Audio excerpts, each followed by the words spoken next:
This is video 8 of 11 as we continue on up the road toward Arthur. We left Cumberland Gap, and as you can see, this is probably, I want to say, a secondary road. Looks more like a wagon road, but there is portions that are fairly smoothly paved, so I'm not so sure about this road. But this road comes into Arthur. To the right is the railroad that comes through Cumberland Gap. The distance from Cumberland Gap to Arthur is not really that far. We start to come out into the clearance. I hit a bump down here. I didn't see it coming. When you're on these back roads, you got to be cautious. I'm driving the smart car, and it does a great job. I think right there is where I hit the bump. I'm not sure. But it does a pretty good job on these back roads. Excuse me. One thing about the smart car, you can maneuver that thing around. If you miss a turnoff, you can usually just almost turn right in the middle of the road. The turning radius is short.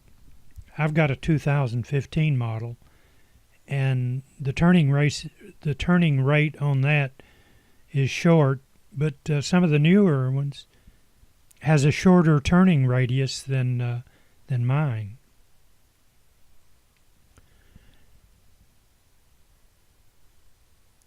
The title of these videos, Powell Valley, Tennessee Tour.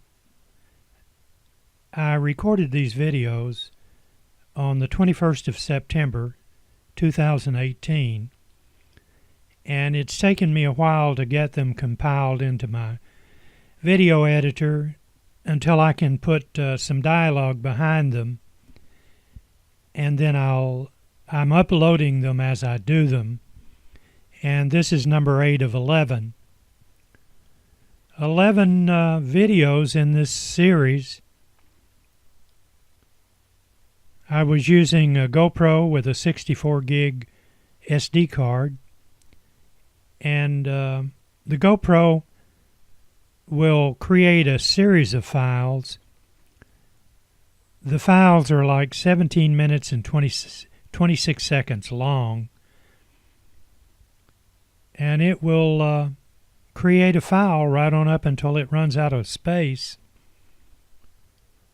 And I have gotten as much as 4.5 hours on a small SD card, 64 gig SD card. Luckily, we didn't run into any more traffic up through here.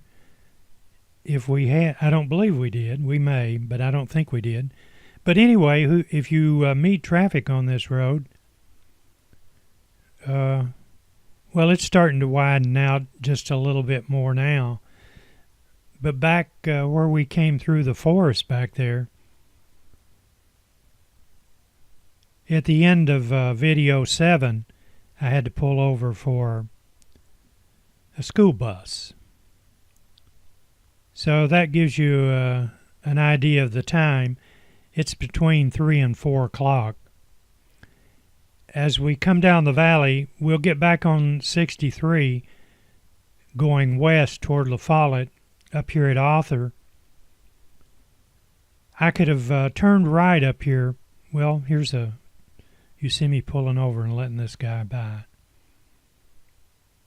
I'd forgotten that we met any traffic on this road other than the school bus. But anyway, up here at Arthur, if I had turned right and gone over the railroad track, I would have been on Old 63, and it meanders down a few miles and then comes back out on Highway 63. But what we did is we turned left and came right out on Highway 63. Turned right, and we were on our way to LaFollette. And it's starting to get up in the evening, and the sun is going to be facing us, which will cause some reactions from the camera. Everything will darken out a little bit to compensate for the camera.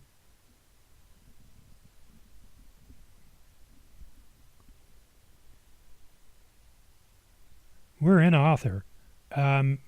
Author is unincorporated.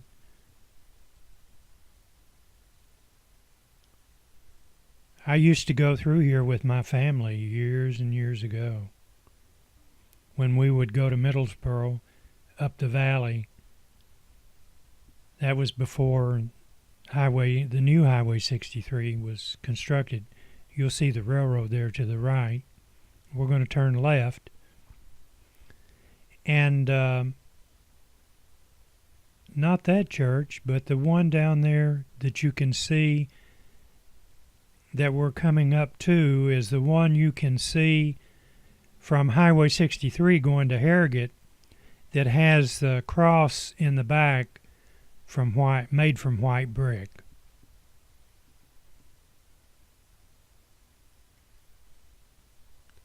We're getting ready to get back out on 63. We'll be headed east, going to LaFollette. We started this video at Jacksboro Station, and we'll end up at Jacksboro Station. This is video number 8 of 11. And as you can see, we're going into the sun, so the surrounding area is kind of dark from the camera compensating for the light. Kind of gives it an artistic look, although I wasn't, that was not what I was trying to accomplish, anything artistic. I just wanted to present the scenery.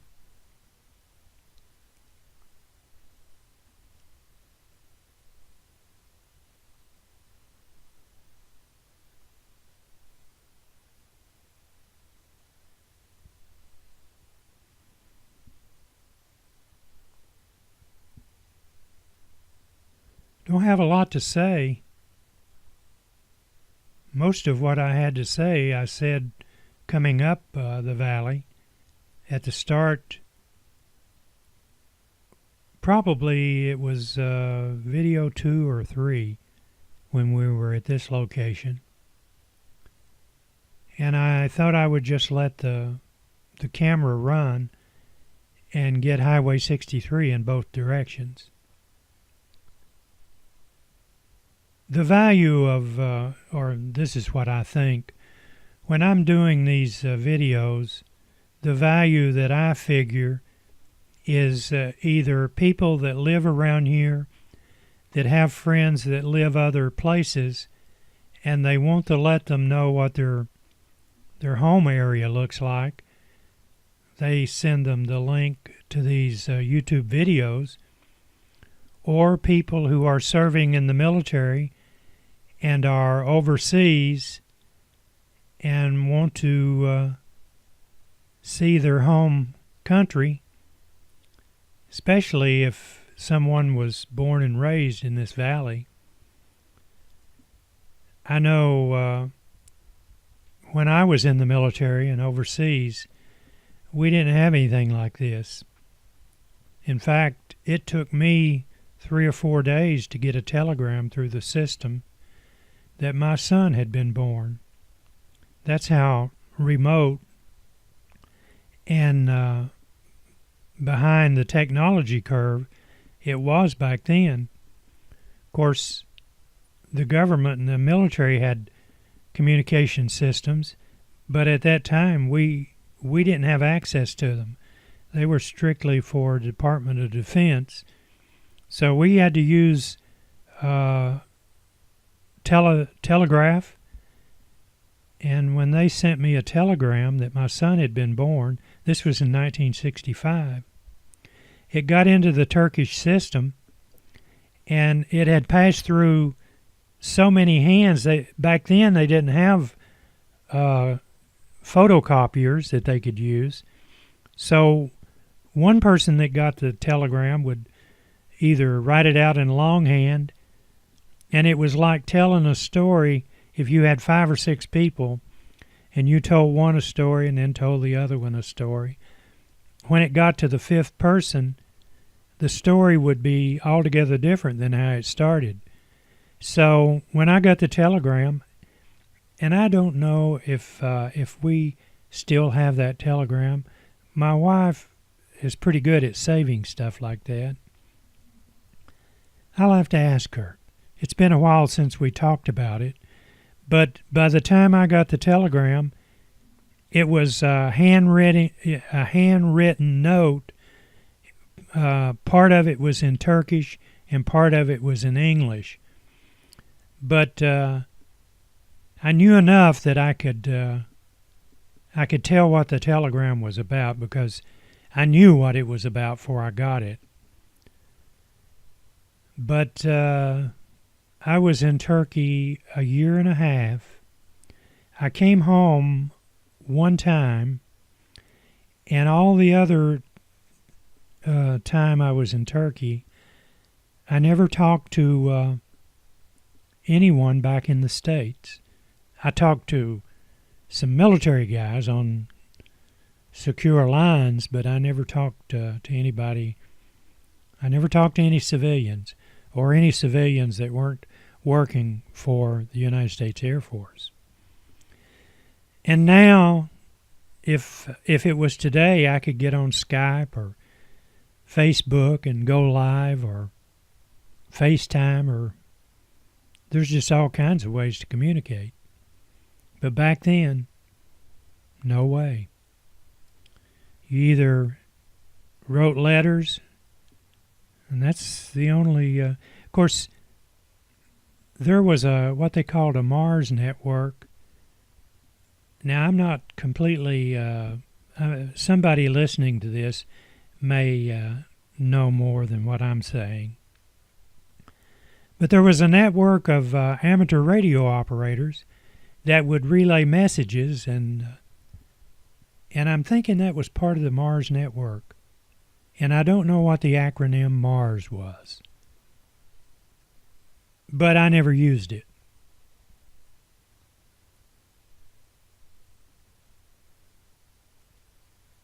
Now, we could get teletypes through the military on government business. But I never received a teletype from my family, just that Western Union telegram that got into the system, into the Turkish system, and it was delivered to a little taxi station on the outside of the base where I was stationed. And one of the Turks that worked there called me and told me that they had a telegram for me, so I went out there and picked it up. But anyway, that's the way I found out that my son Mark had been born in June of 1965. That's been a long time ago. We continue down Highway 63. This is video 8 of 11, and I don't have any idea where this video 8 ends. So if I'm jabbering, it'll just cut me off, but I'm mainly jabbering just to have something on the audio track rather than leave it blank or put music on it.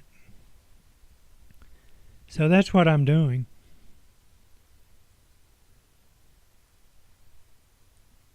All of these places up and down Powell Valley have community names.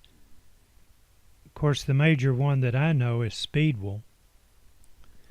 But all of these places have names that I don't know.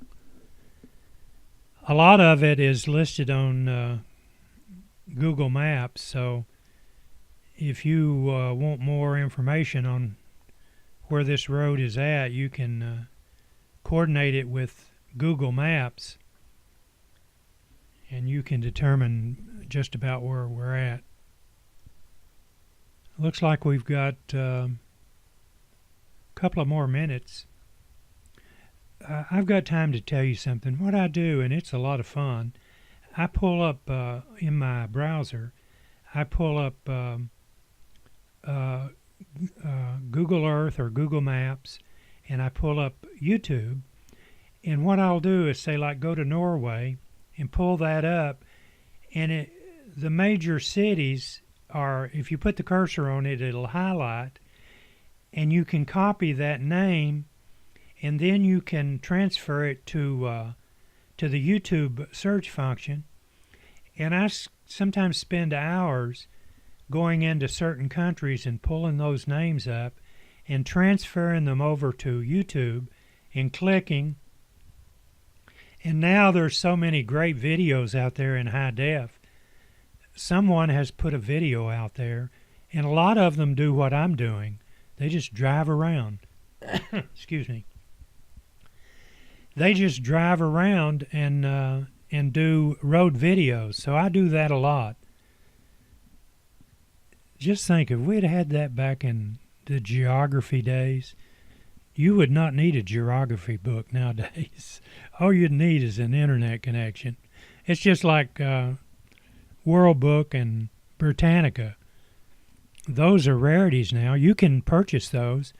There are some out there that for sale on eBay that are brand new. But my kids grew up with World Book. We're getting ready to end here, so I'm just going to be quiet for the rest of this video 8 of 11.